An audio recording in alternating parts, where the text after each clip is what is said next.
And I do have a press statement that I'm going to read in a minute, but I'd like to comment a little bit first on what this is all about. I think many or all of you know at the debate on last Thursday at Byron, Mr. Walls made an accusation, namely that I had said I wanted to cut veteran benefits, which is not true. And so I challenged him on it, saying that was absolutely not true. And he could have, at that point, said, whoops, or maybe not, or let me check on that, but he didn't. He doubled down and made a second claim that was also not true, and that claim was that there was some tape of some kind that would verify his position. And I assure you, no such tape exists. Now, why is this important? Well, for starters, I was for many years at Bethany College the debate coach, and where I started with every new team was by saying that to my debaters, I want you to know what I'm convinced is the #1 overarching principle in debate, and that is that whatever the topic is, you need to study it, research it, until you know what the truth is, you know what the facts are, you have all the information down. And then as you formulate your case, you do it based on the data. You don't do it based on wishful thinking, certainly not what's false. And so it's strictly a matter of accurate information. I approach a campaign as an ongoing debate. And there are debates in it, but more than that, it's an ongoing debate in the public square. It's a battle of ideas. And so when there's a candidate that puts false information on the table, which is what Mr. Walls did when he said that I had said I wanted to cut veterans benefits, then he puts more false information on the table, saying that there's some kind of tape that verifies this, then obviously I can't sit back and let false information be there. I have to do what I can to correct the information. And at the debate on Thursday, I mean, in fact, I corrected Mr. Walls a number of times where he put out incorrect factual information. But those were cases when he apparently said, okay, I mean, he didn't have to say that, it's just he didn't challenge the correction, and so the correction then stands on the table. I'm fine with that. But in this case, he doubled down and wouldn't take correction, and instead insisted that the false statement was true. That being the case, because this is an ongoing process, an ongoing debate, I am here to very formally, very explicitly call on Mr. Walls to make a correction and apology for the false statement. It's very simple. And having said that, I'd like to briefly go through the official press statement because it's worded the way I want it worded. And this is important enough so that I think it needs to be worded carefully. And so I'm going to go through that. Obviously, I'm going to put the first person in instead of the third. But yes, go ahead. Yep. We'll take I'm going to drink some more coffee. Hi. We'll give you a second to get set up. Yep. Hey, let's have some conversation. Are they going to correct the KTTP? They've been giving him the wrong rank when they announced him. I haven't involved myself in that, but somebody else could. Yeah. Because it's disconcerting that they're, misleading with their introduction of this ranking. A soldier, I would think, would correct them and not let it stay on the impression that they are a higher rank. Yeah. Just like the impression in the past they left that he actually wasn't in a combat zone ever. Yeah, he doesn't have the ribbon on his uniform. Yeah. So Tim Walls tries to put forth the idea that he was in the combat zone. That's what I thought. His campaign certainly has in the past. However, he has not earned and does not display the ribbon. I think Italy was the closest he got to a combat zone.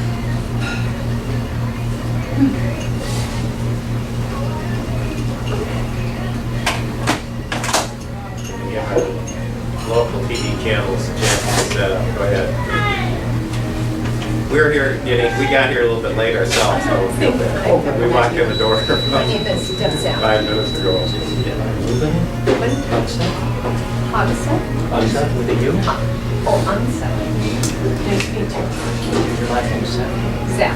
There's, there's Seth, and then there's Unset. Yeah. Uncompromising. He's the opposite. I got it. Seven Unset. That's really good. I'll give you a chance to You'll never forget that. No, I will never forget that, no. Don't you ever get that? Rarely. Why are you getting rid of it? Well, I called him, his name is Unset, which is the opposite of Seth. Okay, we're good. Like the Angola. Colon, yes. Okay, so we're okay for volume 1, 2, 3. I can count in German too if you want. And Norse. So I'm going to start over very briefly.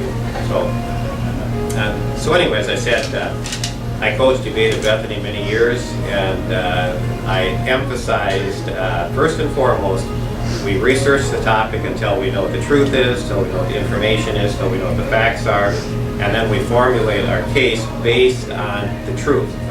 And this is an ongoing debate. A campaign's an ongoing debate in the public square. And when you have an opponent, in this case Tim Walz, who has put something on the table that is not true, an accusation against me specifically that is not true, then obviously I want to set the record straight. I don't want the debate to go on with the notion that I somehow voted against veterans benefits or would vote that way, because I don't believe that. I believe in protecting veterans benefits. I believe in protecting Social Security. I believe in protecting Medicare. The way to do that is to get our financial house in order so that we have the money to pay for the benefits. Because if we don't get our financial house in order, then down the road, we may not be able to afford our responsibilities. Let me add to that I make my living as a farmer and as an investor. And what I can buy and sell $100,000 worth of commodities by word of mouth. Everybody I deal with knows that my word is good. And when we have a situation where I have said one thing and my opponent is saying something else, and I can verify that my word is accurate, I am not going to sit back and let false information about me sit out there, because it's a matter of trust for the people.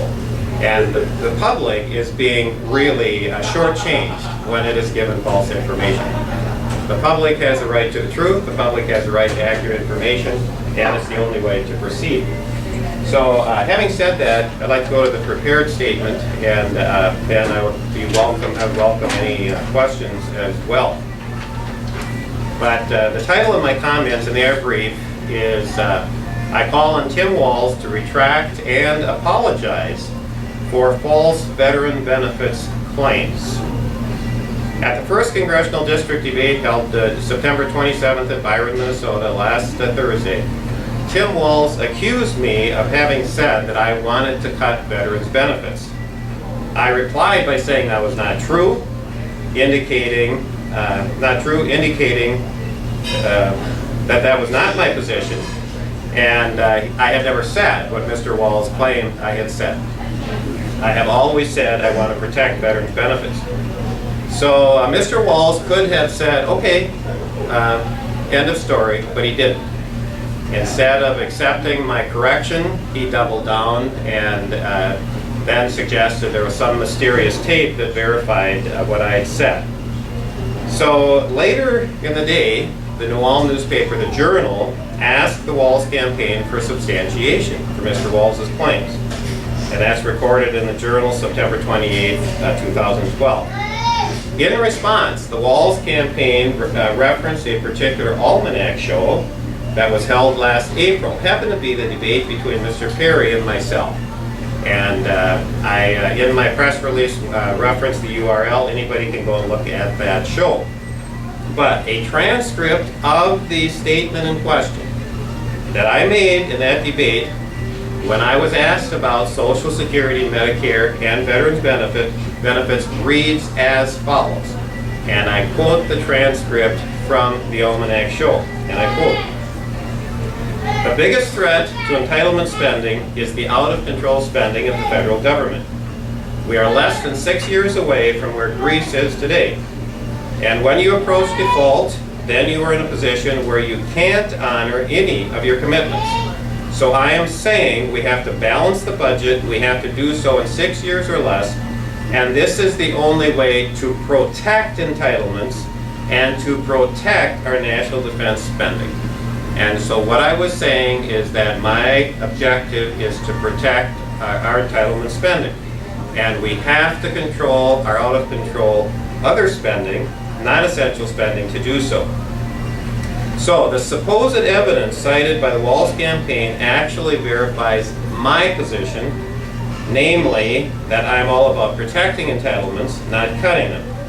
So the accusation made by Tim Walz is demonstrated to be without verification and therefore without merit.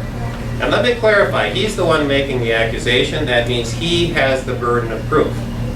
That is true in debate. Anybody making the accusation has the burden of truth, as it is true in a case of a court of law. Anyone making an accusation has the burden of proof. He has no proof. I never said it. It's not my position. So for that reason, I am now asking Mr. Walz to issue a retraction and an apology for his false claims. Basic standards of integrity require that false accusations be avoided in public discourse. I, however, am willing to give Mr. Walz the tentative benefit of the doubt on the presumed assumption that the false claim was made out of ignorance and not malice. That assumption may change, however, if the false claims by Mr. Walz are not corrected and an apology is not made. I'm also asking Tim Walz to agree with me to engage in a campaign focused on the important issues of our nation and to avoid further false accusations, name-calling, and personal attacks. The public is looking for honest debate that is intended to scrutinize various proposed solutions to our nation's most pressing problems.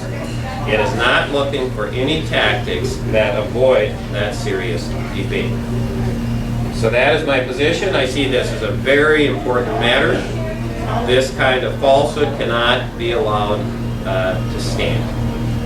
Having said that, I welcome any questions on this or related matters. My question is, after the debate, do you think you won, or what do you think the outcome was after the debate? Well, I knew I won. And the reason that I knew I won is I went into the debate with 3 objectives. The one, to be very frank, was to put Walz under pressure and see how he would respond. And he did not respond well. The second was to challenge him on the issues and make it clear that his position on the issues was pretty far left.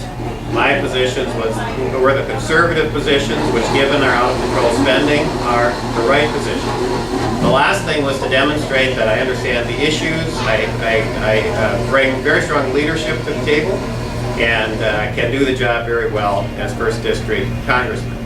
And what his objectives were is anybody's guess. But I'm confident that he did not accomplish what he wanted. Why do you think that one point about the veteran is so important? Well, there are a lot of reasons. One is anything that's a falsehood, I will not tolerate, and no one should. It also makes me wondering what's coming next. I mean, what other false accusations might I be subjected to? And so I want to stop false accusations right now. Let's talk about the issues, and let's not get off on, on false stuff. This is just a little bit outside, but I know there's a lot of false between the left and the right all the time. I hear that on radio, I hear that everywhere. How, they say the number is this amount of money, but it's exactly, they have fact finder now, they have all that. Is this have any kind of fact towards that? You know what I mean? Like now they have fact finder. Do you think you have any opinion or any fact, think about it? Let me just say this. In the last few months, Public Radio has done a fact check on me 3 times. Okay. And all 3 times Public Radio said, yeah, Al Quist is absolutely right in what he's saying. I bend over backwards to be accurate in what I say.